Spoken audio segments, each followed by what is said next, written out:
এই উম্মতের নারীদের জন্যই নবী সাল্লাল্লাহু আলাইহি ওয়াসাল্লাম 4টা কাজের সুসংবাদ দিয়েছেন।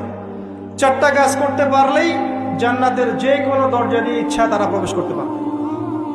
বাসায় গিয়ে এই হাদিসটা শুনিয়ে দিয়ে, 1 নাম্বার, তারা যদি 5 ওয়াক্ত নামাজ পড়তে পারে, 5 ওয়াক্ত নামাজ টাইম টু টাইম পড়তে পারে। 2 নাম্বার, তারা যদি রমজান মাসে সওম রাখতে পারে। 3 নাম্বার, তারা যদি লজ্জাস্থানের হেফাজত করতে পারে, মানে পর্দা করতে পারে। এখানে আমি খাস পর্দা বোঝাচ্ছি, ডিজিটাল পর্দা বোঝাচ্ছি না, খাস পর্দা বোঝাচ্ছি। পোশাক এমন হবে না যেটা পরলে শরীরের কাঠামো বোঝা যায়, এমন পোশাক চলবে না। পোশাক এমন হবে না যেটা পরলেও বাইরে থেকে ভিতরের অঙ্গ দেখা যায়। পোশাক এমন হবে না যেটা অমুসলিমদের সাথে সাদৃশ্য আছে।